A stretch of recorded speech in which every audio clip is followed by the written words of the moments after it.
Aujourd'hui, la classe de première de la filière vente du lycée Les Jacobins relève un nouveau défi. C'est une première pour le lycée et pour le représenter, il a choisi Enzo Benigno. Deux autres élèves ont été sélectionnés comme suppléants. Il s'agit de Thibaut et de Nina. On les retrouve en fin de vidéo, mais pour l'instant, on écoute Enzo. Le concours commence dans une demi-heure, une heure.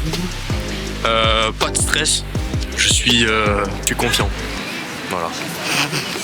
Revenons un petit peu en arrière avec un départ sous la pluie et une arrivée sous la pluie aussi. Tous les élèves ont fait le déplacement et c'est normal quand on sait que c'est l'ensemble de la classe qui a écrit le texte qu'Enzo lira tout à l'heure. Certains ont failli fuir à l'idée de manger dehors. Heureusement, Madame Descoings, professeure de vente, a bien négocié et nous avons été accueillis très gentiment ici. Un grand merci au patron du MTST où bizarrement les élèves ont préféré prendre des hamburgers plutôt que de manger le repas prévu par les parents. Une fois restaurés, il est temps de partir vers le lycée où se dérouleront les sélections.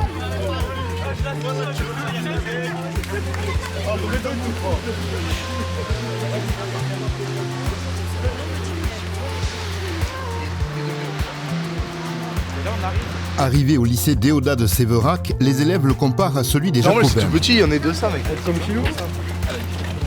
Avant que tout le monde ne se perde, Madame Descoings lit un petit mot de la part de Madame Beauvais à l'initiative du projet.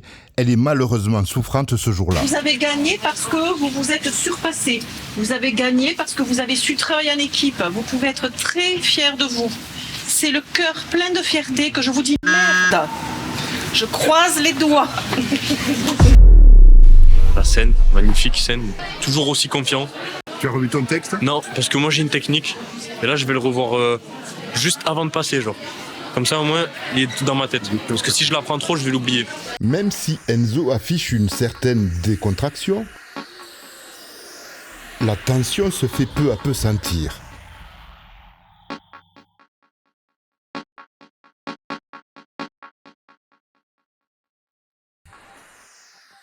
Chacun retrouve le texte écrit au fil des semaines, y compris parfois le mercredi après-midi. Enzo, lui, se recentre sur lui-même, on le voit même faire de la relaxation. Petit moment de stress pour tous les participants, l'ordre de passage vient d'être tiré au sort. Iliane du lycée Toulouse-Lautrec. Enzo du lycée professionnel des Jacobins. Enzo sera donc le second à passer sur scène. Facile ou pas facile, en tout cas, il faut y aller.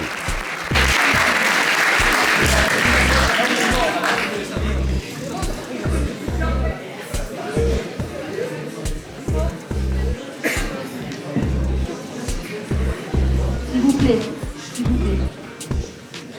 Mesdames et messieurs le jury, notre République est une utopie. Notre République est un rêve et nous allons vous le faire partager. Dans cette salle, 26 cœurs battent à l'unisson, au son de notre République, celle que nous avons imaginée.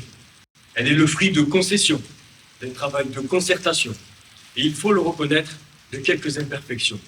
Mais surtout, de grandes discussions accompagnées de pizza et de macarons. On retrouve Enzo pour la suite de ce texte en fin de vidéo. En attendant, voici l'annonce des résultats. C'était de la qualité aujourd'hui. On a entendu de belles choses. Vous avez beaucoup de choses à dire. Donc vous pouvez vous applaudir.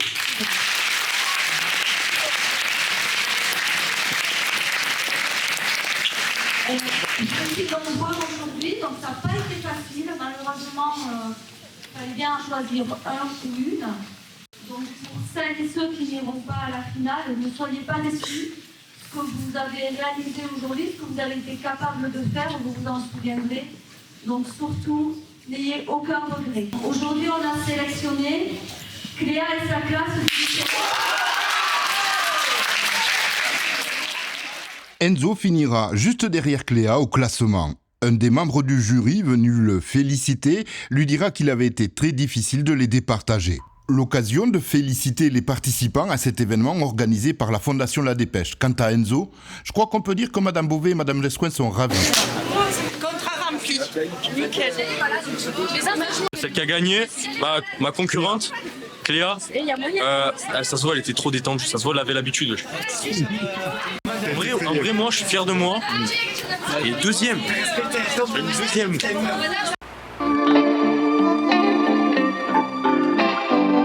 Restez bien avec nous, voici Enzo, Thibaut et Nina dans le texte écrit par la classe. Mesdames et messieurs le jury, notre République est une utopie. Notre République est un rêve et nous allons vous le faire partager. Dans cette salle, 26 cœurs battent à l'unisson au son de notre République, celle que nous avons imaginée. Elle est le fruit de concessions, de travail de concentration, et il faut le reconnaître, de quelques imperfections. Mais surtout, de grandes discussions accompagnées de pizzas et de macarons. Quand nous avons imaginé notre République, immédiatement, elle nous est apparue démocratique.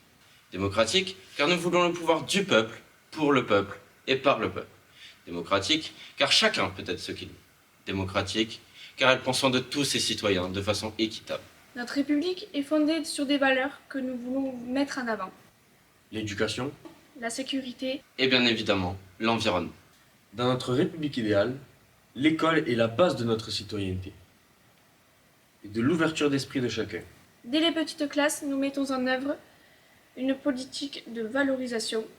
En effet, un élève qui croit en lui est un élève qui réussit, et deviendra donc un citoyen responsable et empathique. Alors soyons honnêtes, nous sommes bien conscients que tous les élèves sont des individus différents et qu'ils ne développeront pas les mêmes compétences, mais comme aurait pu le dire Einstein, tout le monde est un génie. Mais si vous jugez un poisson à sa capacité de grimper un arbre, il vivra toute sa vie en croyant qu'il est stupide.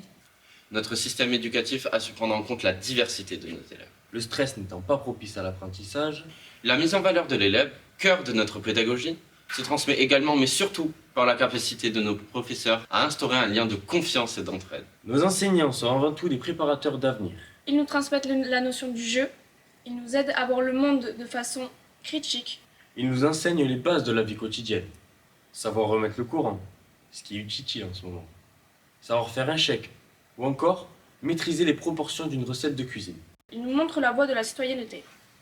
Dans notre République idéale, Le ministère de l'Éducation a su mettre en place une nouvelle politique éducative. Nous avons moins d'élèves dans les classes.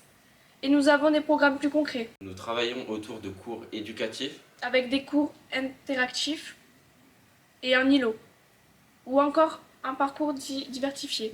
nous nous sommes inspirés des pédagogies nordiques afin d'instaurer notre fonctionnement. Nous voulons aussi une République idéale qui rassure. Nous avons remis en place le service militaire et l'avons étendu aux femmes. Nous pensons que le service militaire transmet des valeurs de camaraderie. De respect et d'amour pour la patrie. Il peut donner un but à un jeune qui ne sait pas quoi faire de sa vie et à défaut, lui apprendre à faire un lit. Nous avons choisi de faire appliquer les peines prévues par la loi et de renforcer la sécurité de la population. Dans notre République idéale, nous avons misé sur un système judiciaire valorisé. Nous avons recruté en masse des fonctionnaires de la justice et nous avons donc la possibilité de gérer certaines situations d'urgence. Nous avons également mis en place des accompagnements afin d'aider à la réinsertion de ceux ayant purgé leur peine. Notre République idéale est tournée vers le développement durable et la protection de l'environnement. Nous avons conscience de la nécessité de préserver nos ressources. Dans notre République idéale, tous les citoyens participent obligatoirement à une journée éco-citoyenne.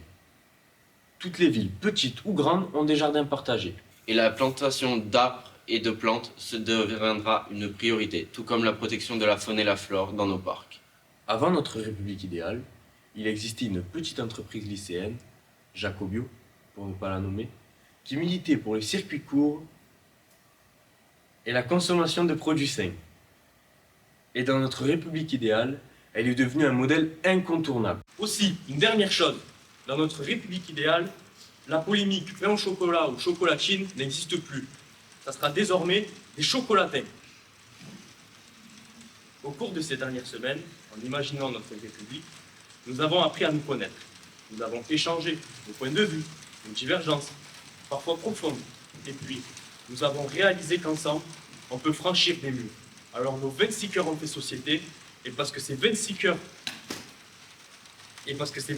battent à l'unisson, celui de notre République, elle n'est plus une utopie, mais elle est devenue notre réalité.